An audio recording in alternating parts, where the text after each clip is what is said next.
1921, corresponding to the third day of Menachem Av. Is anyone recording? Okay, so let us start. Moshe Ziffer was born on April 24,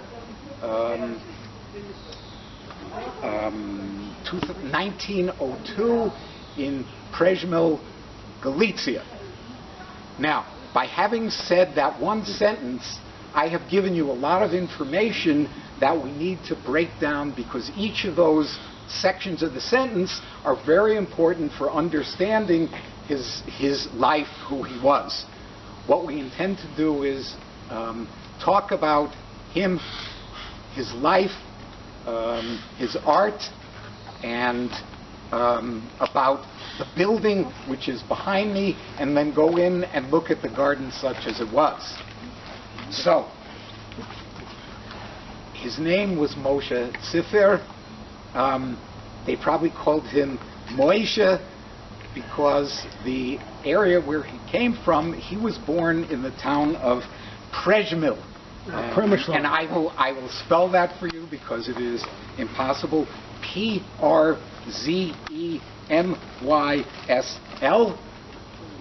in Galicia, also known as Przemyśl, also known as Przemyśla, also known as Przemysl.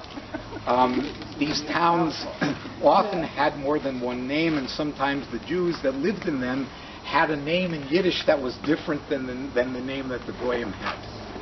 Okay? So, his last name was Ziffer. And the book that I have here, the only book written, we'll talk about this later, about the Ziffer sculpture garden. On the English, it's in Hebrew and English, one side and one side. On this side, it says Ziffer, and on the Hebrew side, it says Ziffer. So, can I see it while you're talking? Okay, sure. Yeah. Okay. So we will be referring to this.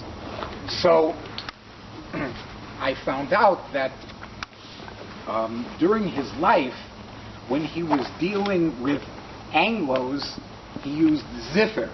But when he was dealing with Hebrew speakers, he used Ziffer. It's really it's the same way, people mistakenly talk about these things as a Zimmer, and that's not correct. It's a Zimmer. It's a Yiddish word, etc. Okay.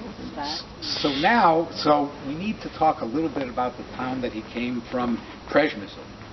Okay?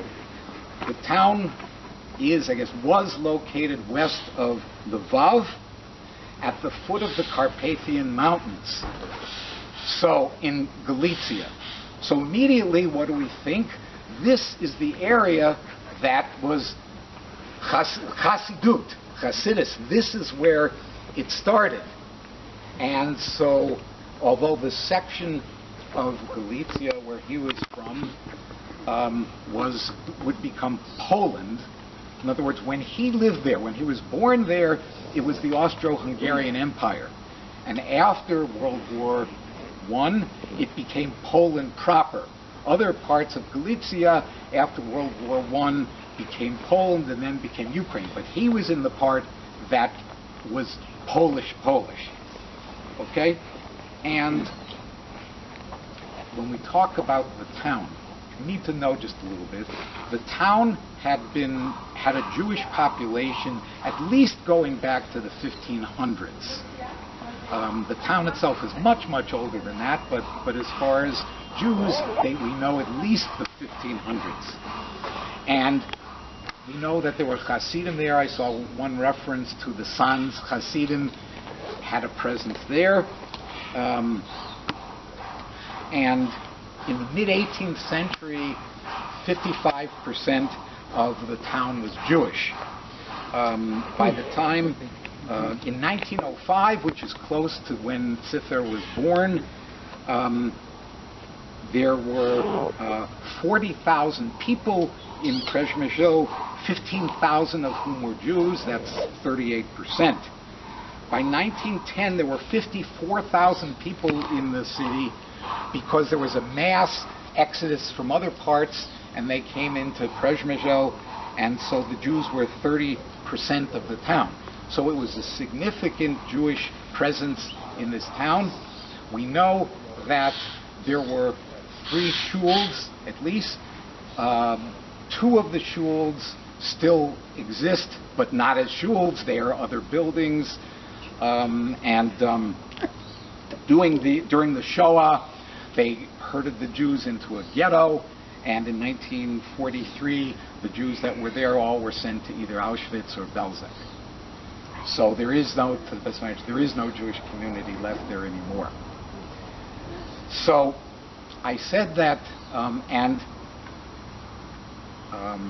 probably he had family there that perished in the Shoah. Information about his family is very difficult to get. So we said he was born in 1902. What was going on both in the Jewish world and in the art world too? As you know, I am not an artist. I am not an art historian, but I have done a lot of research on this. You may recall a couple of years ago there was some indication by the Iriya that they might be willing to open up the Gan Ziffer and use it for some purpose, and we started a little group, and my job within the group was to do research on Ziffer, his art, and the building, which I did. So a lot of this is the result of that. So, 1902. So, from the Jewish point of view, the first Zionist Congress took place in Geneva in 1897.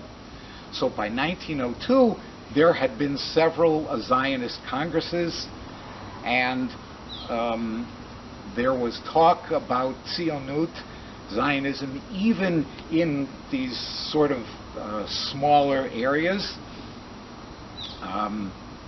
And we will talk about Ziffer in terms of Zionism because he was an ardent Zionist.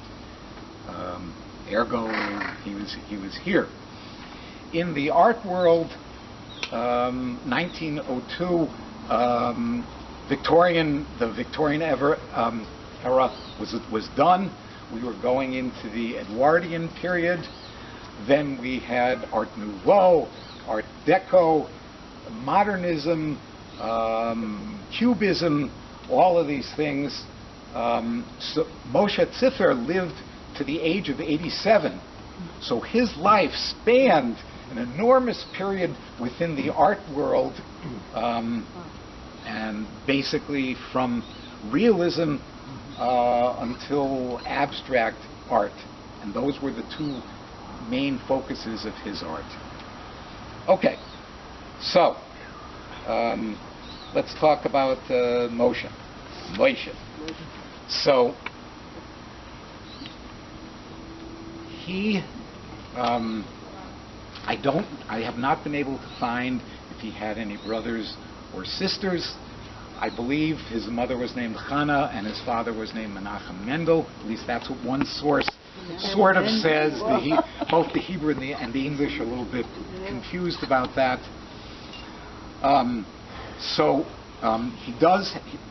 He and his wife Rachel, looking later on, had no children. He does have relatives. I have been in touch.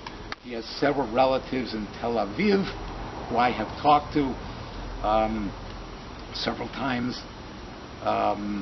The person I have been most in touch with, I think, is the grandson of the cousin of Moshe Ziffer. So from an early age, the family, his father was a builder, a master plasterer, and apparently was fairly successul. He was what today would probably be called middle class. On the one hand, I am told that at the age of 5, he started learning Hebrew. But it's a little bit unclear to me if that means he went to Cheder and learned Hebrew, in terms of davening and that sort of stuff, or he was taught spoken Hebrew. Back then, it was just starting to be a spoken language, and it's also unclear. Probably whatever Hebrew he learned probably would not be the